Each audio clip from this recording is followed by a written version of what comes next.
క్రైడోయ్ property షోలో CM Revanth Reddy మాట్లాడుతున్నారు. Live లో చూద్దాం. అంటే సగం మంది అవుననొచ్చు కాదనొచ్చు, కానీ 100% హైటెక్ సిటీ ఎవరు కట్టిరు అంటే చంద్రబాబు నాయుడు కట్టినని చెప్పాల్సిందే కదా. ఆ వ్యక్తి కొందరికి నచ్చొచ్చు నచ్చకపోవచ్చు, రాజశేఖర రెడ్డి గారు కొందరికి నచ్చొచ్చు నచ్చకపోవచ్చు. కానీ international airport outer ring road ఎప్పుడు వచ్చిందంటే రాజశేఖర రెడ్డి గారి హయాంలో వచ్చిందని చెప్పాల్సిందే కదా. దేశ స్వతంత్రం కోసం కొట్లాడిన వాళ్ళు మహాత్మా గాంధీ, పండిత్ జవహర్లాల్ నెహ్రూ గురించి స్వతంత్రం గురించి మాట్లాడితే వాళ్ళు తెచ్చిందని చెప్పాల్సిందే కదా. ఆ ఫిలాసఫీ కొందరికి నచ్చొచ్చు నచ్చకపోవచ్చు, కానీ వాళ్ళు ఈ దేశానికి ఇచ్చిన ఒక గొప్ప స్ఫూర్తి ఎప్పటికీ మనలో కొనసాగుతూనే ఉంటుంది కదా.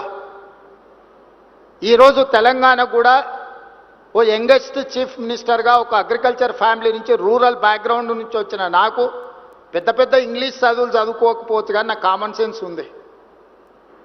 Common sense is biggest asset for any one. Language is not an a knowledge, language is only for communication. అమెరికాలో బిచ్చమెత్తుకునేటోని కూడా ఇంగ్లీష్ వస్తుంది, వాని ఊర్లో మాట్లాడుకునేదే ఇంగ్లీష్, బాత్రూమ్ కడిగేటోని కూడా ఇంగ్లీష్ వస్తుంది. జపాన్కి జర్మన్కి ఇంగ్లీష్ వచ్చా, వాళ్ళకి చైనాకి ఇంగ్లీష్ వచ్చా? ప్రపంచ దేశాలను చైనా, జపాన్, జర్మన్ శాసిస్తుంది కదా, ఎంతమందికి ఇంగ్లీష్ వచ్చా? దేశంలో పరీక్ష పెట్టుండ్రి. తెలివితేటలకు చిత్తశుద్ధికి భాషకు సంబంధం లేదు. భాష వచ్చిన వాళ్ళందరూ విమానాలు నడుపుతలేరు, భాష వచ్చిన వాళ్ళందరూ రాకెట్లు తయారు చేస్తలేరు. భాష వచ్చిన వాళ్ళు బట్టల షాప్లో బట్టలు అమ్ముతారు, బాత్రూమ్లు కడిగేటోళ్ళు కూడా ఉన్నారు భాష వచ్చిన వాళ్ళు. అదేం పెద్ద విద్య అని నేను అనుకోవడం లేదు. మంచిదే ఒక అడిషనల్ క్వాలిఫికేషన్. కొందరికి సాంస్క్రిట్ వచ్చు, కొందరికి జర్మన్ వచ్చు, కొందరికి అదర్ లాంగ్వేజ్, అడిషనల్ క్వాలిఫికేషన్ అది. I do appreciate. ఆ భాష వస్తే మంచిది, ఇంకొక భాష ఎక్స్ట్రా నేర్చుకుంటే. పివి నరసింహారావు గారికి 14 భాషలు వచ్చేది. ఏ రాష్ట్ర ఎంపీ పోయినా కూడా వాళ్ళ భాషలతో మాట్లాడితే వాళ్ళు చాలా సంతోషపడేవాళ్ళు. పని అయినా కాకపోయినా సార్ మా భావం, మా బాధ అర్థం చేసుకున్నాడని. నాకు తెలంగాణను అభివృద్ధి చేయాలన్న చిత్తశుద్ధి ఉంది, పట్టుదల ఉంది. నాకు తెలియంది ఏమున్నా అడిగి తెలుసుకునే నాకు సహనం ఉన్నది. రోజుకు 18 గంటలు నిరంతరం పనిచేసే ఓపిక ఉన్నది. ఓపిక ఉంది, వయసు ఉంది, మీతోని నాకు అనుబంధం ఉంది. మనందరం కలిసి ఈ నగరాన్ని గొప్పగా నిర్మించుకుందాం. ఏమైనా అపోహలు ఉంటే తొలగించుకోండి, ప్రోయాక్టివ్గా రియాక్ట్ అవ్వండి, ఒక పాజిటివ్ నరేషన్ని బిల్డ్ చేయండి. రియల్ ఎస్టేట్ ఈజ్ ఫైనల్గా ఒకటే మాట చెప్పుకున్నారు, రియల్ ఎస్టేట్ ఈజ్ సెంటిమెంట్. మీరు ఏ విధంగా ఈ సెంటిమెంట్ను డ్రైవ్ చేస్తే ఆ విధంగా ఉంటుంది. అదే ₹1,00,000 ఎకరం అంటారు, ఒక 6 నెలలు ఉరితే అదే ₹1,00,00,000 అంటారు. ఆ ₹1,00,00,000 100 కోట్లకు కూడా పోయింది. కోకాపేటలో నేను కూడా ఒకప్పుడు రియల్ ఎస్టేట్ వ్యాపారం చేసిన 8 లక్షల నుంచి 12 లక్షలకు కొనుక్కున్న భూములు ఉన్నాయి. కానీ అదే కోకాపేటలో ఈరోజు 100 కోట్లు, ఓ రోజు 14 కోట్లు అయింది, ఇప్పుడు 100 కోట్లు అయింది. భూమి అనేది ఒక సెంటిమెంట్, రియల్ ఎస్టేట్ అనేది ఒక సెంటిమెంట్. ఆ సెంటిమెంట్ను మీరు ఎంత పాజిటివ్గా ముందుకు తీసుకెళ్తే మీకు అంత ప్రయోజనం ఉంటుంది. తెలంగాణను ఒక సెంటిమెంట్ హబ్గా, తెలంగాణను ఒక డెవలప్మెంట్ హబ్గా. Telangana means business. వీడికి ఎవరైనా రావచ్చు, పెట్టుబడి పెట్టవచ్చు. మీ పెట్టుబడికి భద్రత ఉంది, భద్రతతో కూడా మీ పెట్టుబడికి లాభాలు ఇప్పించే బాధ్యత నాది, అనుమతులతో పాటు లాభాలు ఇప్పించే బాధ్యత నాది. ఇంత మంచి కార్యక్రమాన్ని ఏర్పాటు చేసిన క్రెడాయ్ మిత్రులందరినీ కూడా అభినందిస్తూ, రండి మనందరం కలిసి మన తెలంగాణను అభివృద్ధి చేసుకుందాం. జై Telangana. Thank you sir, thank you so much. అదే సెంటిమెంట్తో మన తెలంగాణ రాష్ట్రంలో మరింత నిర్మాణాలు జరగాలని, అభివృద్ధి జరగాలని మనస్ఫూర్తిగా కోరుకుంటూ I now call Srinath garu, convener and vice president, to propose the vote of thanks.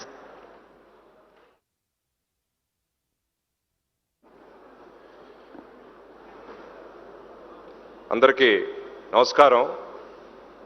వెళ్ళి పిలవగానే నేను వస్తాను అని చెప్పి ఇవాళ స్వాతంత్ర దినోత్సవం అయినా ఖిల్లా మీద జెండా ఎగరేసి మనందరి కోసం సమయాన్ని వీలు చేసుకుని వచ్చినటువంటి ముఖ్యమంత్రి వర్యులు, స్ఫూర్తి ప్రదాత, నిత్య శోధకుడు, సాధకుడు మన అన్న రేవంత్ అన్నకి మనసా వాచా కర్మణ క్రెడాయ్ నూతన కార్యవర్గ సభ్యులందరి తరపున కృతజ్ఞతలు తెలియజేస్తున్నాను. అన్న మాటల్లో ఎంతో నిజం ఉంది, అన్న మాటల్లో ఆవేదన ఉంది. కులం, మతం, ప్రాంతం, వర్ణం, వర్గం దేనికి అతీతంగా ఎక్కడెక్కడి నుంచో వచ్చి ఇక్కడ సెటిల్ అయి ప్రతి ఒక్కరూ మనమందరం ఒకటైన భావనను తీసుకొచ్చినటువంటి భాగ్యనగరాన్ని ఎవరన్నా అపోహలతో మాట్లాడితే దానిని పటాపంచలు చేయాల్సినటువంటి బాధ్యత మనదే. పాలసీ పెరాలసిస్ లేకుండా వీళ్ళు నిర్ణయాలు తీసుకోవడం వల్లనే పాలకులు మారినా పాలసీ పెరాలసిస్ లేకుండా చూడడం వల్లనే ఈరోజు మనము మన నగరం ప్రపంచ దేశాలతో పోటీ పడగలుగుతుంది. ప్రభుత్వాలు మారినప్పుడు కొన్ని అనుమానాలు ఉంటాయి. పక్క రాష్ట్రాలలో జరుగుతున్న పరిణామాల నుంచి మొదలు పెడితే నాయకుల మధ్యలో ఉన్న భిన్న అభిప్రాయాలు కొంతకాలం ఇలాంటి అనుమానాలు అపోహలకు దారితీస్తాయి. కానీ ఒక రిచ్ కల్చర్ నుంచి వచ్చిన Telangana culture, we are not going to settle scores with our policies. If someone is having some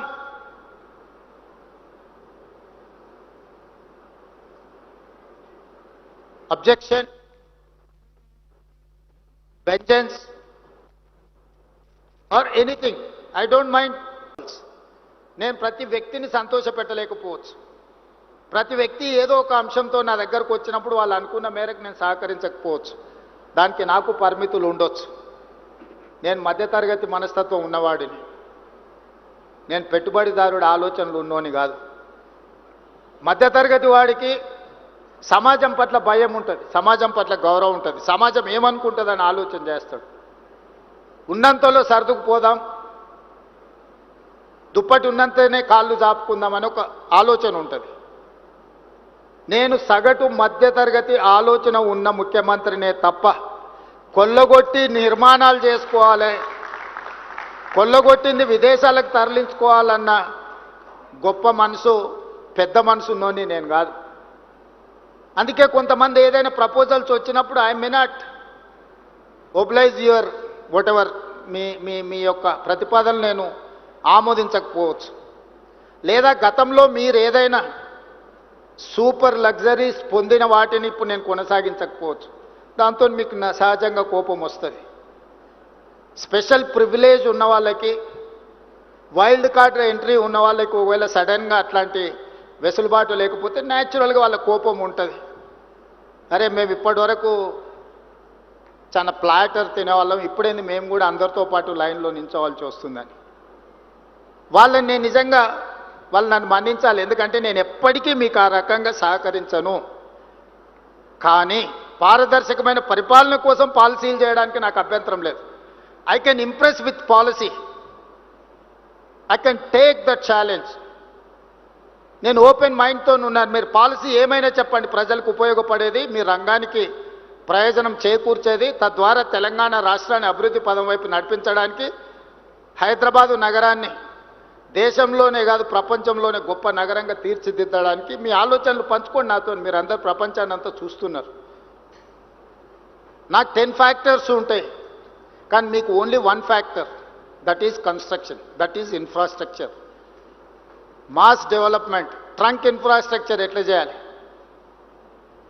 ఈరోజు ఆనాడు చంద్రబాబు నాయుడు గారు, డాక్టర్ వైఎస్ రాజశేఖర రెడ్డి గారు హైటెక్ సిటీ, ఐటీ కంపెనీలతో పాటు ఔటర్ రింగ్ రోడ్, అంతర్జాతీయ ఎయిర్పోర్ట్ లాంటివి తీసుకురాకపోయి ఉంటే, ఈ ట్రంక్ ఇన్ఫ్రాస్ట్రక్చర్ డెవలప్ చేయకపోయి ఉంటే ఈరోజు ఇంత గొప్ప ప్రాపర్టీ షో మీరు చేసుకునే వాళ్ళ. ఆ రోజు ఆ విజన్ చేసినప్పుడు కూడా ఆ నాయకుల మీద కూడా అలిగేషన్స్ వచ్చిన, ఔటర్ రింగ్ రోడ్ అనుకుండలాగా మారింది అన్నోళ్ళు ఉండొచ్చు. హైటెక్ సిటీ పక్కన వాళ్ళకి కావాల్సిన వాళ్ళకు భూములు ఉన్నాయి, ఆ భూముల కోసమే హైటెక్ సిటీ కట్టిండని అనుమానాలు ఉండొచ్చు, అపోహలు సృష్టించి ఉండొచ్చు, కొంతమంది ఆలోచన చేసి ఉండొచ్చు. ఎక్కడ ఏ డెవలప్మెంట్ చేసినా ఎవరికో ఒకరికి డెఫినెట్గా బెనిఫిట్ అవుద్ది. ఇప్పుడు నేను ఫ్యూచర్ సిటీని, భారత్ ఫ్యూచర్ సిటీని ఒక కాలుష్యమైన నగరంగా మార్చాలనుకుంటున్నప్పుడు ఆ కాలుష్యాన్ని తొలగించి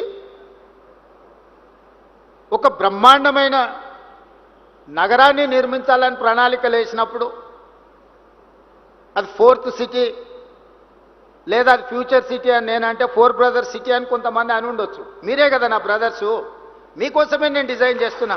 why should I care all these comments? ఆనాడు జైపాల్ రెడ్డి గారు హైదరాబాద్ నగరానికి మెట్రో ఇవ్వకపోయిన ఉంటే దేశంలోనే రెండో అభివృద్ధి చెందిన మెట్రో నగరంగా హైదరాబాద్ ఉంటుండేనా?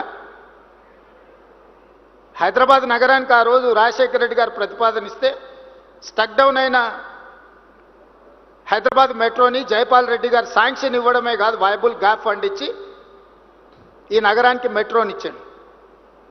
మరి ఆ తర్వాత మెట్రో విస్తరించకపోవడం వల్ల ఈరోజు 9వ ప్లేసుకు పోయినాం. We have neglected 10 years. ఈరోజు మెట్రో విస్తరించనుంటే ఈరోజు మీరు చూస్తున్న ఈ ట్రాఫిక్ జామ్లకు సమస్య కొంతైనా పరిష్కారం వచ్చి ఉండేది కదా. ఈరోజు హైటెక్ సిటీ దగ్గరున్న మెట్రో ఫైనాన్షియల్ డిస్ట్రిక్ట్ నుంచి నియోపోలిస్ వరకు ఎక్స్పాండ్ చేసినుంటే అభివృద్ధి జరిగి ఉండేది కదా. ఈరోజు ఇంటర్నేషనల్ కనెక్టివ్ ఉన్న ఎయిర్పోర్ట్కి ఎందుకు మెట్రో ఇవ్వలేదు? ఎందుకు డిజైన్ చేయలేదు? డిజైన్ చేసిన వాళ్ళు కూడా ఔటర్ రింగ్ రోడ్ మీద నుంచి మెట్రో డిజైన్ చేశారు. ఎవరెక్కాలి? జూబ్లీ హిల్స్లో ఉన్నోళ్ళు, బంజారా హిల్స్లో ఉన్నోళ్ళు, లేకపోతే ఇక్కడ ఉన్నోళ్ళు ఎంతమంది మెట్రో ఎక్కుతారు? ఇక్కడ నుంచి హైటెక్ మీరు ఔటర్ రింగ్ రోడ్ ఎక్కినా కూడా అదే స్పీడ్తో మీరు ఎయిర్పోర్ట్కు చేరుకుంటారు. మల్టీ యూటిలిటీ ట్రాన్స్పోర్టేషన్ అనేది హై డెన్సిటీ పాపులేషన్ ఉన్న మధ్యలో నుంచి ఉండాలి. జనసాంద్రత ఉన్న ప్రాంతాలలో మల్టీ యూటిలిటీ ఉండే ట్రాన్స్పోర్టేషన్ ఏర్పాటు చేయాలి. మనిషి అనేటోడే లేడు, మనిషి అనేటోడు కూడా రాడు. ఎందుకంటే హైటెక్ సిటీకి ఈ పక్కన ఆ పక్కన చెరువులో ఫారెస్టో ఏదో ఒకటి ఉంది. ఎవరెక్కాలి, ఎవరు దిగాలి? అందుకే నేను నాగోల్ నుంచి ఎల్బీ నగర్ నుంచి ఓఎస్సీ హాస్పిటల్ నుంచి చాంద్రాయణగుట్ట నుంచి agriculture university, where I'm going to construct a high court with in 100 acres from there to Shamshabad to airport. I have redesigned metro. LB Nagar నుంచి హయత్ నగర్ వరకు ఎక్స్పాండ్ చేయమని చెప్పిన మెట్రోని. Hayat Nagar is one more city now. Kukatpally తర్వాత పటాన్చెరు, బిహెచ్ఎల్ దాటి మెట్రో అవసరం ఉంది. లక్షల మంది అక్కడ కార్మికులు పనిచేస్తున్నారు. అక్కడికి ఎక్స్పాండ్ చేయమన్నా. హైటెక్ సిటీ నుంచి ఫైనాన్షియల్ డిస్ట్రిక్ట్ నుంచి ఈరోజు కోకపేటలో 100 కోట్లు పెట్టి ఎకరం కొనుక్కున్న మీ ప్రాంతాన్ని నియోపోలిస్కి మెట్రో ఎక్స్పాన్షన్ చేయమని చెప్పిన నేను. ఇట్లా ఎక్కడెక్కడైతే లాస్ట్ మైల్ కనెక్టివిటీ తక్కువ ఉందో ఇవాళ వాటన్నిటినీ లాస్ట్ మైల్ కనెక్టివిటీ చేయడానికి నిరంతరం నేను ప్రయత్నం చేస్తున్నా. ఈరోజు మీ కంటోన్మెంట్ ఏరియా బాటిల్ నెక్ ఉంది. రాజశేఖర రెడ్డి గారు ముఖ్యమంత్రి నుండి మన్మోహన్ సింగ్ గారు ప్రధానమంత్రిగా ఉన్నప్పుడు కూడా డిఫెన్స్ ల్యాండ్స్ 1 ఇంచ్ కూడా ఇవ్వలేదు. డిఫెన్స్ వాళ్ళు 1 ఇంచ్ భూమి కూడా ఇవ్వరు. దాదాపుగా 200 ఎకరాలు ప్యారడైజ్ నుంచి బాటిల్ నెక్స్ ఇటు రాజీవ్ రహదారి వైపు కానీ అటు షామీర్పేట వైపు కానీ ఈరోజు ఎలివేటెడ్ కారిడార్లకు నేను ముఖ్యమంత్రి అయినకు పోయి ఢిల్లీలో కూర్చొని నేను అనుమతులు తీసుకొచ్చిన.